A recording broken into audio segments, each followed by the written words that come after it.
Welcome in, Tiger fans.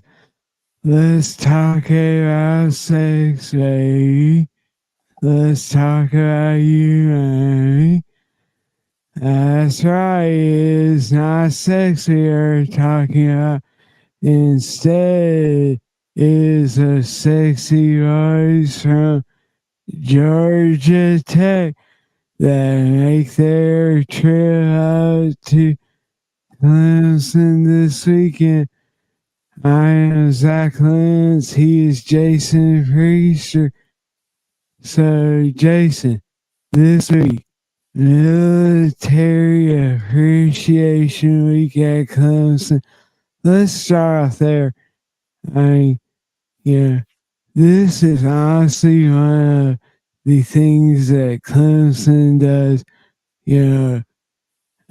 probably, better than any other school outside the military academies.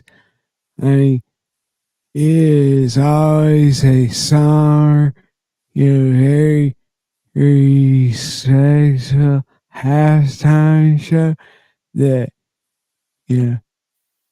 everyone seems to stay in their seat for. So, how excited are you to get to witness, another Military Appreciation Day? Always one of my favorite games of the year. A long time ago, back after we had our first child, I kind of stopped coming to Clemson games. I'd pick one a year to go to way back in the day, and usually I'd pick Military Appreciation Day because that's just been my favorite game. This even goes back to way before they started wearing purple every year. You'll just be hard-pressed to find anybody that does it better. And if you're one of those fans that likes a little bit something different in your uniforms, that you get that this week because it's the one time a year Clemson's going to don the purple. I know not everybody likes that. That's kind of one of those controversial topics, but we're talking about stuff a little bit deeper than that.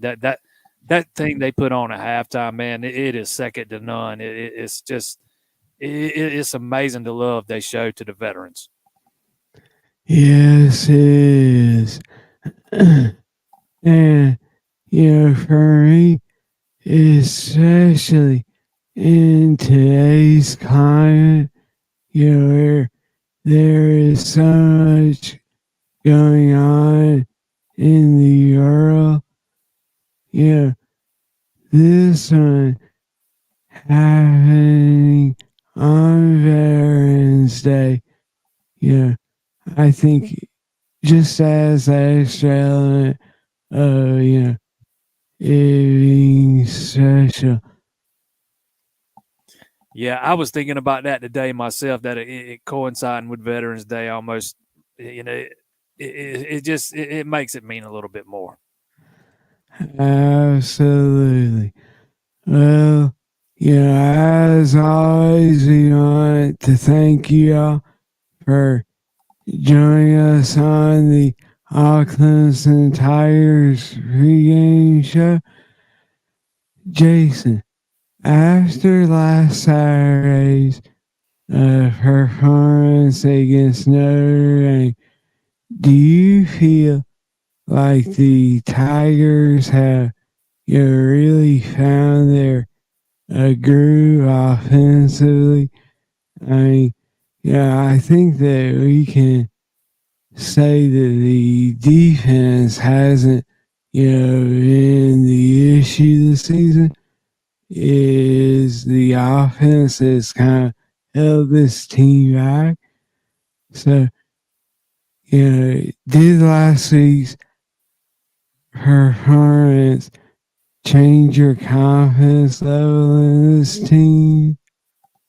You know, maybe a little bit. I think it was a step in the right direction. I don't think all woes are solved.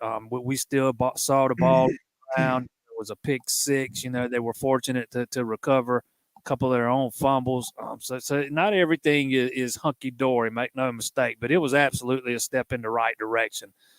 You still want to see some more growth from your quarterback, some more growth from that passing game, but that's a running game that had been missing in action for about a month. So it was refreshing to see them, do whatever they could do to kind of rejuvenate that thing. They simplified things and went back to that zone blocking scheme and found a way to create some running lanes for Phil Maffa. They found something in that running game, and hopefully they can build off of that and take another step forward this week overall as an offense. Yeah. So let me ask you this. I heard you just say that, this team, took a step forward, but you're still wanting to see some growth out of your quarterback. I mean, you are now in week 10. Is the time for growth and expecting the growth out of the quarterback come and gone? I mean, how much growth can you expect to see from week 9 to week 10?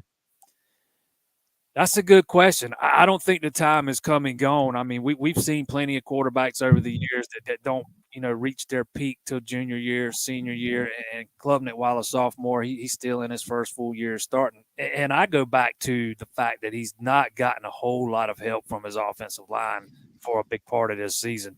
Spent a lot of time running for his life. For example, in that Miami game, he was pressured on over 50% of his drop back pass attempts. Man, that's not the recipe for developing a quarterback. I think it's too early to give up on Cade Klubnik. I think that he's still got some more growing to do. Don't get me wrong, but I think it's too early to throw in the towel just yet. Oh yeah, yeah, I I was saying that you had to throw in the towel or move on from him.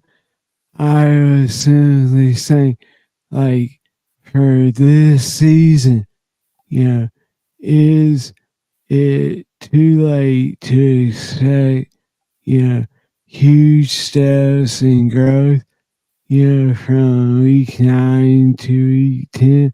I mean, had, or do you just run with what you have, You know, another good question because I do think there is still some room to grow for him the rest of this season, but he also needs some help, right? He needs some help from that offensive line. They got to protect him, and it getting some, just a serviceable running game would go a long ways to taking a lot of the pressure off him. Because I think a lot of the season he looks like a young quarterback who's tried to do too much, and I Yeah. think he did not look like that against Notre Dame. And while the passing statistics aren't going to blow you away or anything like that, it was far from his best passing performance. I thought he looked more settled and he played within the system. So, yeah, I still think that he can do a little bit of growing between now and the end of the season. Yeah, I will say this. You are dead on when you say that the majority of the season he's looked like a QB who has tried to, do too much. It's almost like, he has seen the, insufficiencies in the offense and tried to throw everything on his shoulders, and go out there and you know, be a superman instead of just getting the job done because he knew the inadequacies of this offense. So I think you are dead on that. Yeah, So he absolutely has resembled a guy that has looked to be doing too much at times over the season. And I see a lot of people talking about how he's a glory hound and has this big old ego. I don't think it's about. yeah, I don't think that's what this is. I think he's just a young kid who wants to win. He's used to winning. He's accustomed to winning. That's all he did in high school. I don't think he ever lost a game as a starting high school quarterback. He was on 3 state title teams. All they did was win there at that high school in Texas at Westlake. He's not used to going through a season that he's going through this season. It's been an absolute learning experience for him, and like I said, I think you said it right. He's trying to be like a Superman out there and putting it all on his shoulders. But I also don't think he's trying to play superhero and wanting to be the hero and looking for all the attention and all the glory and that kind of stuff. I just think he's doing what he thinks he needed to do to win. I mean, everyone wants to, point the finger at him after the Miami game when, he changed the player, didn't hand it off to Shipley. I mean, that honestly, I am kind of leaning toward Dow's thoughts on that and saying that he is just a kid that wants to win, and you know he made a hard decision in that moment, but he is going to win you a lot more games than he is going to lose. Yeah, I agree. Quarterbacks oftentimes change the play at the line of scrimmage. I don't know how much latitude he has to do that in this particular offense at this particular time, but some people acted like they have never heard of a quarterback changing the play or going into something else. I mean, it's not all that uncommon. He thought he had a look. I think he even said he thought he had the same look that he got against Wake Forest on his touchdown run against the Deacs, and he saw it wrong. And then the Miami guy made a play, and that was it. I don't think there was anything more to it than that. I don't think he's some big ego maniac looking to, steal all the glory from his teammates or wanting to be the guy that won the game. He thought he saw something. And he was wrong. Period. It's a learning experience. It was a crucial learning experience. Although I'm not sure Shipley gets in, even if he hands it off anyway. So I think it's moot either way. But it was definitely a learning experience for him, and it was probably something we won't see him do again. Surely he probably runs into the Astros offensive line and goes, I was this close. "That's right." That's what she said. Yeah. So, looking back at last week's game, obviously, Dow, when scorched earth on Tyler from Spartanburg, as well as the entire staff, players, coaches, according to Xavier Thomas, even the guy that cuts the grass. I mean, so the question that I have is, did anything that you saw against Notre Dame, surprise you? I mean, or coming off that, emotional week, I think, UI and Nikki Hood from Tiger were the only members of the media to actually pick the Tigers to win. So what surprised you about that game? The only thing that really surprised me was how well Clemson ran the ball on them. I didn't think they were going to, I didn't see one of the running backs going out and rushing for 280 plus yards. Make no mistake, I did not see that. But I thought that defense was going to come out with a chip on its shoulder and want to atone for what happened up there in South Bend last year. And I think that absolutely turned out to be the case. And I thought they'd ride that defense to a win, and the offense would kind of do just enough to get it done. But that running game surprised me. I absolutely didn't expect it. I kind of thought Clemson had become, a team that was going to struggle the ball the rest of the way. But they went back and leaned on something that had been a staple of the old Clemson offense, that those zone runs, particularly that inside zone, and went hat on a hat and scrapped all the pulling for all those offensive linemen. So that's what surprised me. The fact that they won didn't surprise me. The fact that the defense was dominant didn't surprise me. But the way they were able to run the ball on a very good defensive front was what really surprised me. Yeah, I think, I'll just add to you, honestly, it's surprising simply, because of how many guys they have. I mean, you look at that offensive line, you had Marcus Tate, who was lost for the season earlier that week. You're already without Walker Hargs. You have, Tristan Lee and Harris Hill and Trent Howard. And I mean, honestly, it looks for a little while like you may have had Ryan Linthicum, as your center.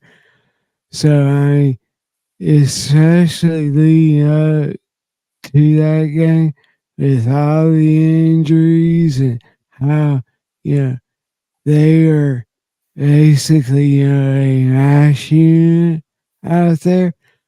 I was incredibly impressed and shocked, honestly, with how successful they were in running the. Yeah, that offensive line. I mean, let's be brutal truth here. They played their ass off, man. Yeah. They controlled the line of scrimmage pretty much from start to finish. Something I don't think anybody expected, and it was actually refreshing to see, because it's been a while since we've seen that Clemson offensive line play like, kind of like a well-oiled machine, if you want to say it that way. I'm not saying they were perfect by any stretch. Don't get me wrong, but after what we've seen the previous 4 games, I don't think anybody was expecting that kind of performance. Yeah, honestly, that was the, single best performance they have had all season.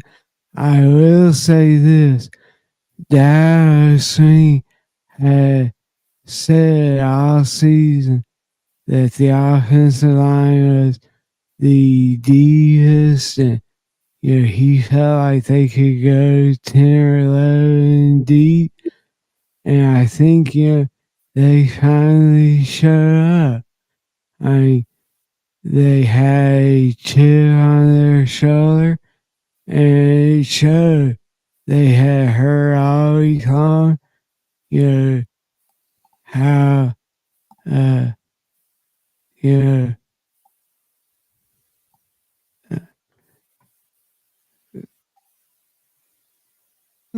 think, trying to think of the nice way to,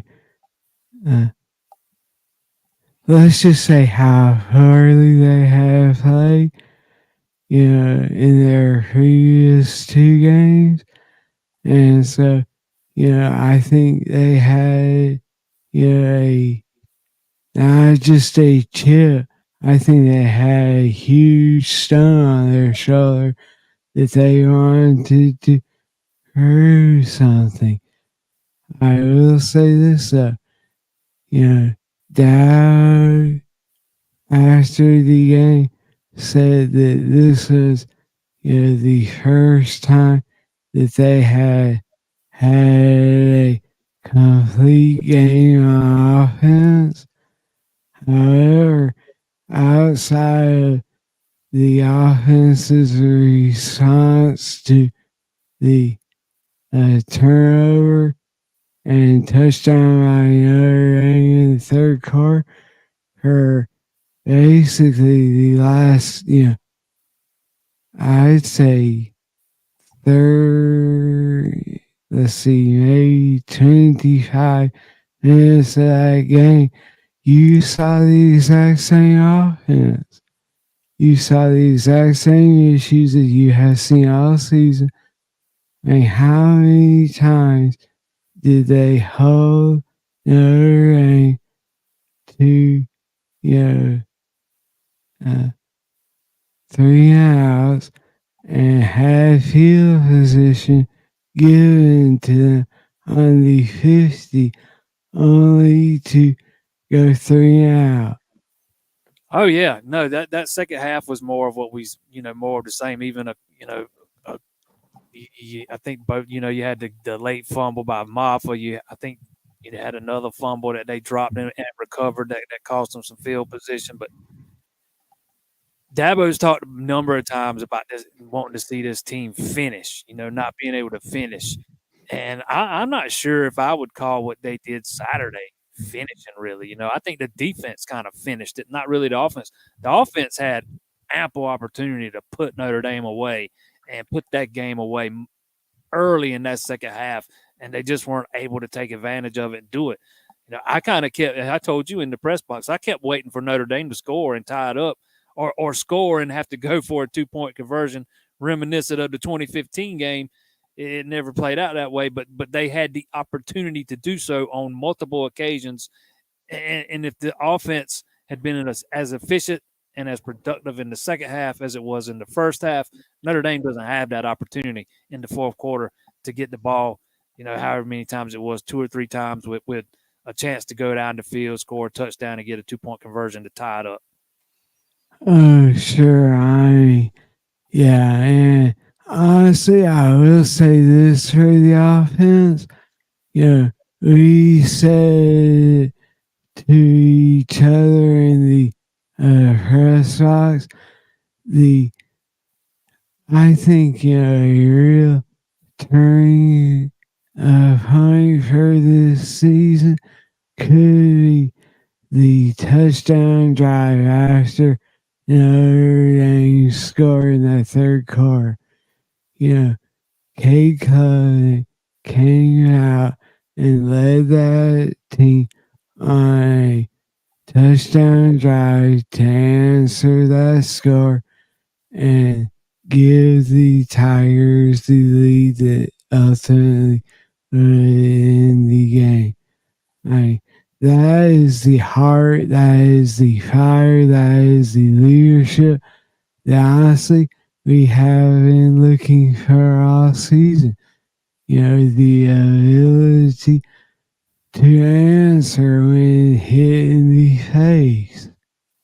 Yeah, all season long we've seen this team kind of succumb to back-breaking mistakes, critical turnovers, and the biggest moments.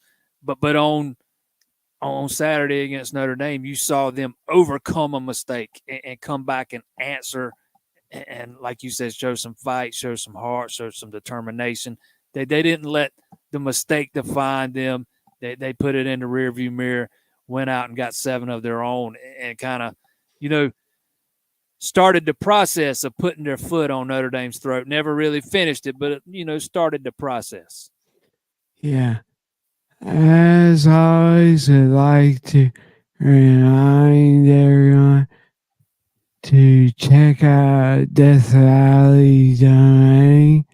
It is our members only section of the CLEMSON Tigers website.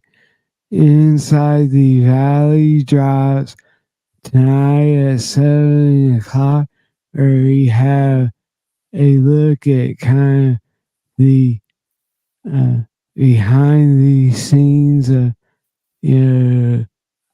the ramifications of what happened last week. And Jason has a little recruiting nugget in there that I think you are the only one that has that. I have not seen it anywhere else. Not yet, anyways. Awesome. So yeah, be sure to head over and join that. It is $4.99 a month or $49.99 a year. So as we kind of turn the page from last week to this week, let's hear from Dow this Georgia Tech team and some of the issues that they can have. They, I guess they're 3 out of their last 4, made a change at D coordinator.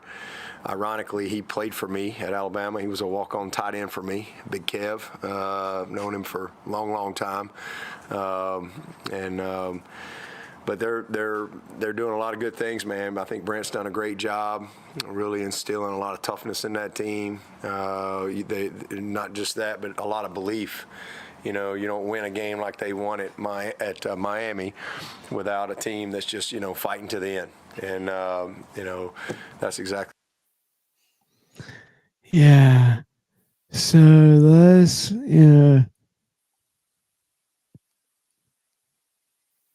looking at this Georgia Tech team, they are sitting here at 5-2 in the ACC, which is a huge surprise to a lot of the national media and even ACC guys. I mean, they are honestly right in the thick of the hunt to play for an ACC title and be the league sacrificial lamb, who has to face Florida State. But, it all starts with their quarterback, who is a dual threat guy in every sense of the word, and their running game is like legit. Like they can, pound it out on the ground. So I guess, what to you is the most impressive thing when you look at this Georgia Tech team? And they are dangerous running the football. They average over 200 yards per game running it. Hayes King averages, I think, over 60 yards per game and over 7 yards per clip. So he can beat you not only with his arm but with his legs.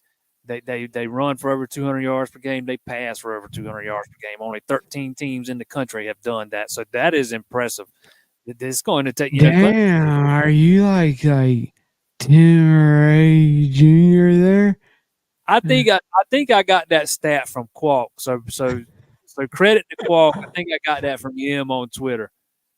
Yeah, I think it was only 13 teams in the country that have done that this season. So that's impressive on first and foremost. That offense, it's really humming, man. What they've done in Brent Key's first full season there has been more than impressive. It's been far more than most anticipated. He's got that program headed in the right direction, it would seem. Yeah, I am exactly right there with you. Their offense is the real deal, and King is arguably outside of Jordan Travis and Drake May, the most dangerous QB in this league. He has thrown 10 interceptions. That's about the only negative thing I can find on him. He's thrown 10 picks this season. Yeah. And so, that could be a turning point in this game if the Tigers can force him into some looks. I mean, he is used to playing at the top of the college football world at Texas A&M. I mean, so honestly, coming into Death Valley, it shouldn't phase him a lot. I think, that he is going to be as cool of a customer as the Tigers have seen. Because look, I know that Texas A&M and Jimbo Fisher catch a lot of hell from a lot of people, but there is something to say about, having come from, that environment. He's played in front of 100,000 people. And so, if you think he is going to come in here Saturday and be, phased by the Tigers, you are wrong. You're going to have to play your ass off. Yeah, it's not like he's never seen an environment like what he's going to see Saturday. Coming from Texas A&M, he's very accustomed to playing in front of large crowds. That is a raucous environment there. The 11th man and all that. So this is going to be nothing new to him. Clemson's going to have to get after it. I do think this is the best defense he's seen all season long. Particularly up front. I know he played against Miami earlier in the season, but I think Clemson's defensive front's better than Miami's overall. They're going to have to be disciplined. You have to play discipline against this kid, man. You got to keep him contained, keep him inside the pocket. Don't give him lanes to escape to escape pressure. Don't give him lanes in which he can escape pressure. Let's put it that way. He can do a lot. He can beat you by doing some ad libbing. You got to play discipline against this guy. Yeah, I think this is having, a little, like, maturity on the defensive line is going to really help because, Georgia Tech, if they are smart, they are going to try to use Clemson's aggressiveness and see against them. And so, I expect, a heavy dose of, draws and screens and stuff to try to slow that defensive front down. And so, to me, this is where your guys like a Justin Maskell, if he is able to go XT, Tyler Davis, Rico, hey, you are really going to lean on those guys, the veteran guys, because look, TJ Harker and Peter Woods, like, as great as they are, as talented as they can be suspect to, getting over aggressive at times and over rushing. So I think, this is the type of team that can really use Clemson's speed against them. Yeah, I think it's going to having those veteran guys up front, is going to really come in handy this week. Again, it's going to take a disciplined effort, and those guys have been around. They've been around for a long time. They have played a lot of football together. They've kind of seen it all, and I'm with you. I think those are the guys that are going to kind of lead the charge, and they'll need them to this week. Yeah. As always, we would like to ask that you like and subscribe to our channel and the videos. In fact, this stat came across the YouTube algorithm, and it shows that 37% of you that are watching these videos are subscribed. So that means 63% or 62.4 are actually unsubscribed. So do us a huge favor, click that subscribe button, click that like button, and it's completely free. In fact, I thought about threatening to break out the purple polo shirt this week if the subscribers don't go up. that might be a way to drive in some new subscribers, man. Tell them you're going to wear that purple polo this Saturday. Exactly. Let's keep rolling here. All right.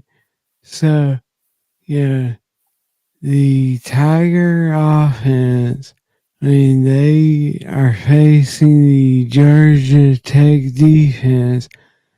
What is your thing that you are going to be watching more than anything?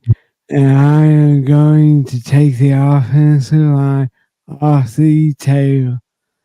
So you can't say the O-line because everyone's going to be watching that.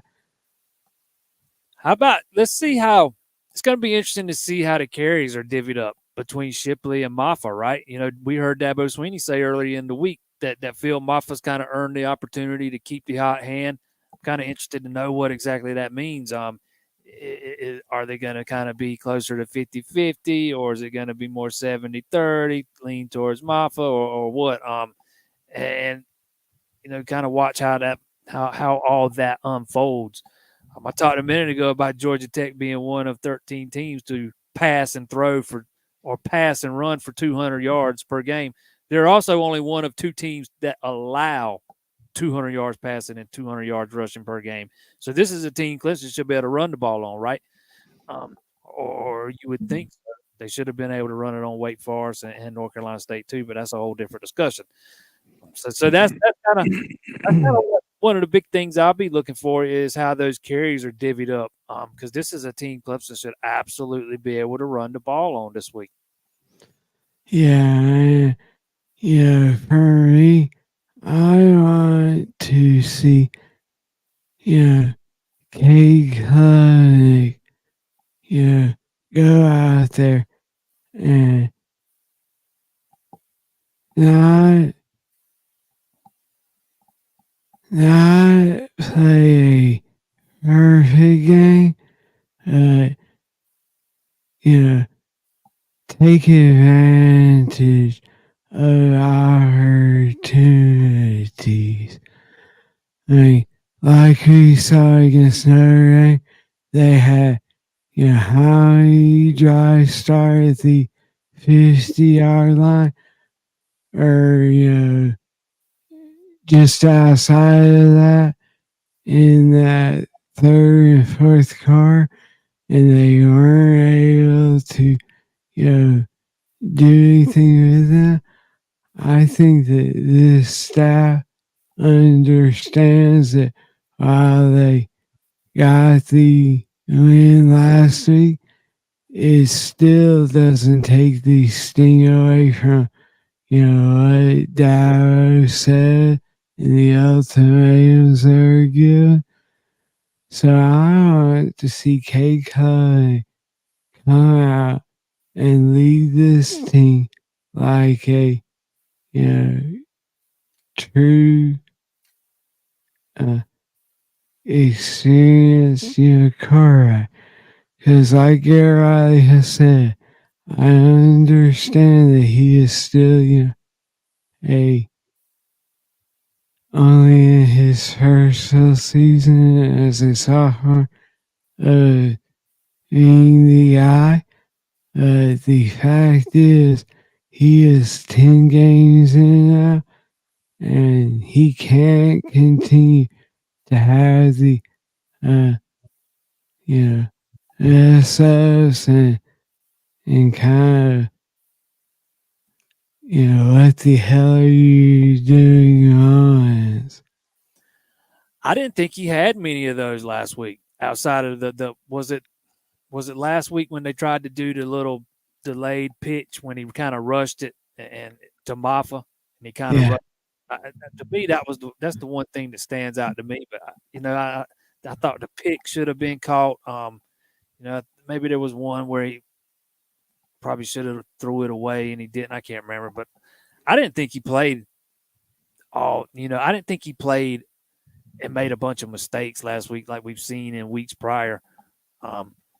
It just, like I said earlier, I just don't think it showed up in the passing numbers. But I thought the interception should have been caught. I thought it, right off his hands.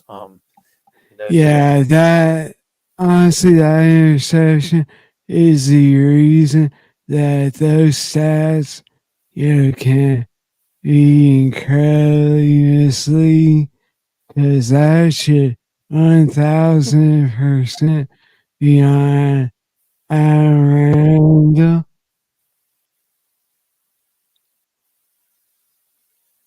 And on K. Yeah. That ball hits you in the hands, you got to catch it, right? I think it was Bo Collins though, wasn't it? Yeah. Yeah. That ball hits you in the hands, you got to catch it. That's a play Bo Collins has got to make 100% of the time. I mean, and it's not like it was some huge, some contested catch. It was just this little slant route. You hits you right in the hands. You got to catch that, especially the way Clemson's luck's been this year. Because if it goes off your hands, you can best believe it's going to end up in a defender's hands. We've seen it time and time again. Yeah, sorry, Aaron. I am just so used to, him catching our ire this season that I just assumed that it was him. Let's see here. Dickinson says, I watched that play. The DB grab those arms. You can see it pinned to his side when he hit the ground. That was 3X coverage. Jake has single coverage on the outside. Yeah, honestly, I have zero issue with that throw. Like we have said, if it hits you, in your hands, you should catch it. Yeah, Big Mick thinks Cade's the whole problem on the offense. The offensive line ain't a problem. None of that. So me and him's hashed that out already. We just gonna agree to disagree. I'm not saying Cade hasn't been a problem, but he is far from the biggest problem that we've seen on that offense this season. That is very true. You know what is not a problem? Catching your show on Monday night. Hey, Big Mick's one of the biggest Big Mick's one of my most featured guests on Mondays. He's always welcome. I always love the conversations. Yes, sir. Yes, sir. So, why don't you tell everyone a little bit about, what goes on Mondays? Every Monday night at 7, man, we all gather right here on YouTube. I might talk for the first 5 minutes, and it's usually not even that long. I think one time I went about 10. Other than that, I kind of let the fans drive the conversation. We go where you guys want to go, and I try to answer every single question I can as bluntly and as honestly as possible. We have a good time usually, man. Big Mick's been a big part of that. I love cutting it up with him on Mondays. Oh yeah, same thing. On Wednesdays. I think that everyone that participates, knows that we all want the Tigers to win, and it's just fun. Sometimes you gotta have that. I mean, let's just say it this way. There in every great movie there has to be a great villain. So you have to have those guys. Now, I don't know if I call him a villain. That's just I've been a little bit more critical of the offensive line and than he has. I think and people see different things different ways, and that's the way it's always been. But that's what we have that show for on Monday nights, man. It is for if you got gripes with what you see on Saturdays, we want to hear about it, man. Tune in and tell me about them. That's what the show is there for. If you want to come in and sing somebody's praises, we can do that too. But the ones where people are griping tend to be the ones that are the most fun. Exactly. All right, so let's kind of shift gears over to the Tiger defense versus this Georgia Tech offense. I mean, it seems like we have already sang their praises, but I guess the question I have is, does the front seven have to play flawless for the Tigers to win this game? Nah, I don't think they got to play flawless. I don't ever expect perfection, but they got to be pretty. See, that's your problem. Oh, right. See, you set the bar right here, where I say here. You're sitting there living in the world of mediocrity. I think perfection and flawlessness is a little bit. I think that those are lofty goals. If you can hit them, great, man. But those are usually unattainable. You're always it seems it's just perfection is just so hard to hit that mark. But I think they got to be pretty dang good, man. This is a dangerous quarterback, man. He can beat you in a lot of ways. He's got some moxie. He's poised. He makes good decisions with the football most of the time. But I do think he's a kid that can be at times pressured into making a mistake. Again, he's thrown 10 interceptions this year. So it's not like he's been perfect by any stretch. He's dangerous, but I think this Clemson defense has the personnel and the talent level to kind of hold him in check. Maybe not shut him down completely. He's probably going to hit one here or there. But I think they are absolutely good enough to kind of contain him and minimize any damage. Yeah. Honestly, I think exactly like you. I think that they don't have to be perfect. They are going to have to, exactly like he said in the previous segment, they are going to have to play under control and not get sucked in on the draws and screens and stuff. I mean, you have to know it's coming. And I think as long as they can do that, then you'll see a great performance out of this defense again. Yeah, it's got to be. You can't be overly aggressive with the pass rush, right? You can't over pursue and leave Hayes King a lane to escape. You got to be disciplined. You got to keep him inside the pocket and keep him contained, and force him to make a decision to throw it or throw it away or whatever. Don't let him, beat you with them scramble plays. Yeah, John gets in and says need to account for Haynes better than they did Harvin.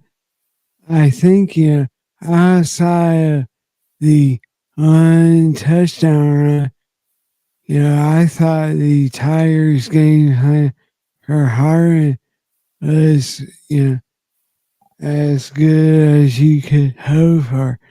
I mean, with a team like Notre Dame, you almost have to pick your poison, whether it was going to be Estimate or Harvin. And I think the Tigers chose Harvin. And honestly, outside of that one touchdown run where there was an egregious hold, that there was a big hold on that. I think, that, they did a great job against Sam Harvin. Yeah, they kind of got squeezed on the one run, but outside of that, I thought they defended Hartman pretty well. Big Mick says it right here at the bottom. Play kind of the same as it did against Florida State, right? Keep that quarterback in the pocket. Cover those receivers, and I think Clemson, even without even having to rely on some younger guys on the back end, I think they got plenty enough talent in that secondary to kind of blanket those receivers and take away a lot of the passing game for Hayes King. Oh yeah, you get hopefully R.J. Mickens back this week, Nate Wiggins. Honestly, this is, I'd say, as close to full strength as the Tigers are going to be outside of Antonio Williams for the rest of the season. And like you said, you get some of these young guys in there, they're hungry and ready to rock and roll these last 3 games. I am truly excited to see some of that. Give me some Jay Haynes, give me some Jarvis Green, give me some Ryan Hannafin, give me some Noah Johnson. Hey, just look what Avion Terrell did last weekend. Notre Dame. Toriano Pride did not play a snap last Saturday, and it's not because he's injured. Did he play one? Yeah. One? Yeah, he did not play a snap. I didn't think that is how good Avion Terrell's been during his freshman campaign. That kid, they got something with him. He is going to be special, man. And I think they hit on some of the other kids in that 23 class too. I can't wait to see Jay Haynes really cut loose. Probably won't be till next year, but he's got that twitch you like to see in your running. I don't know if he'll ever be an every down back, but I think he can be a one of those guys that a complimentary piece. Somebody, he's a guy that's going to be a home run threat every time he touches the ball. And again, he's got that twitch. Yes, he does. SC Country gets in and says Clemson secondary has been good all year so far. I completely agree. Yeah, Mike Reed is arguably one of the most underrated, coaches on this staff. I think, everyone in the coaching world knows how good he is. And the fact that Dow has been able to keep him at Clemson so long says something about Dow, the culture that he has created, as well as Mike Reed and his, loyalty. Oh yeah, I think Mike Reed's one of the best corners coaches in the country, maybe the best. He's definitely up there, ranked right at the top of the list. And I think Mickey Kahn doesn't get enough credit for what he's done with the safeties either. For the most part, since Mickey Kahn took over the safeties, that's those guys that play well under him. I know the secondary wasn't great last year, and it was a weak point on the defense, but that's become the exception, not the rule on these Clemson defenses. Those secondaries tend to be pretty good. And that pass defense overall, it is so much improved compared to what it was last year. Yeah, last year it was almost back to the Kevin Steele days where, a pass was in the air. You're like, holy crap, here we go again. It's either a touchdown or a interference. Like every single damn time, it was one of those. But yeah, he has improved. He has also recruited the hell out of his position group, getting guys like Avion Terrell. Look, I know he's a legacy guy, but still, you have to go and you have to recruit them, like we saw with Trevor Etienne. Sometimes those legacy guys are the hardest ones to get because they want to go somewhere that they can have their own legacy. Oh yeah, Mike Reed. If you see him bring in a recruit, man, he gets the benefit of the doubt with me every single time. I don't care if he's a low 3-star guy or a high 4-star guy. He's getting the benefit of the doubt with me every single time. Guys like Jaden Lucas, guys like Toriano Prada, I still think he's got a lot of potential. And the kid in this current recruiting class, what goes by the name, or his name's Tavoy Fegan, man, that guy doesn't do anything at his high school but pick off passes, man. He's got a ton of interceptions this year. Mike Reed's one of the best in the business. Well, before we get to our picks, I want to share this clip from Dow's press conference on Tuesday. It has, maybe the most out of context Dow quote I have ever heard. I'll let you see if you can figure out which one it is. Football question I've been asking for a while. When was it determined around college football, I see it on your team, every team, that knee pads went away?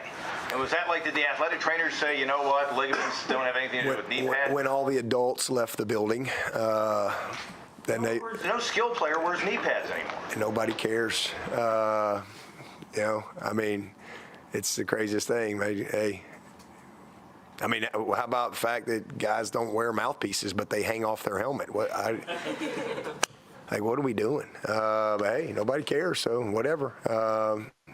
I make my guys wear their mouthpieces. It's either in their mouth or don't wear one. I don't want to see. It's like a fashion statement or something. Mouthpieces flying around all over the place. I don't understand it, but nobody cares. Used to, you had to wear a mouthpiece. Used to, you had to have your knee pads. Heck, when I was playing, you had to have a butt pad. Nobody cares about the butt no more. Hey, who cares? The old butt bone, who cares? You had to wear all those things, and they would check. Yeah, so there it was. That was me saying nobody cares about the tailbone anymore. That's what she said.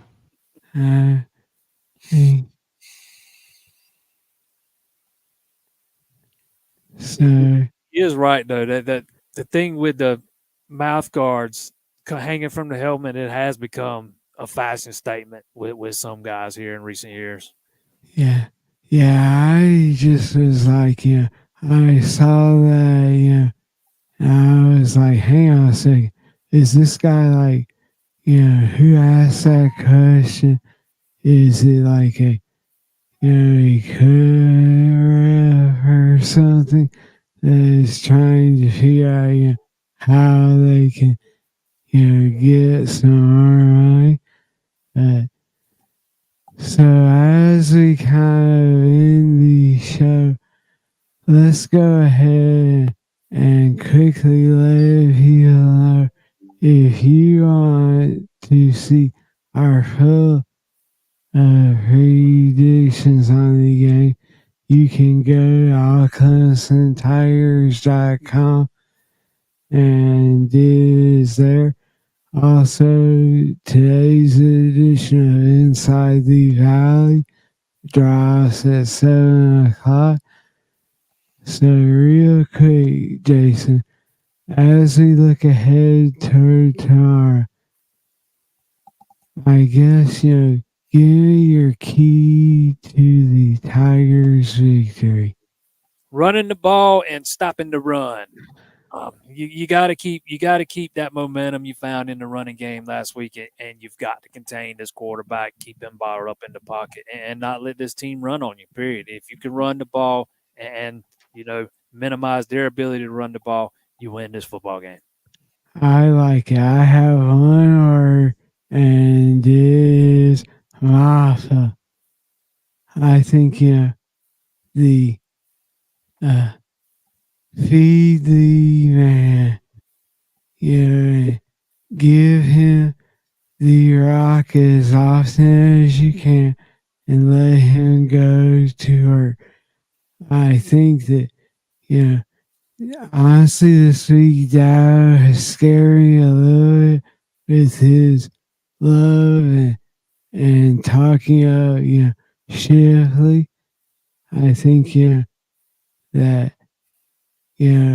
what Phil Office did against Notre Dame and that defense, I think, is incredibly special.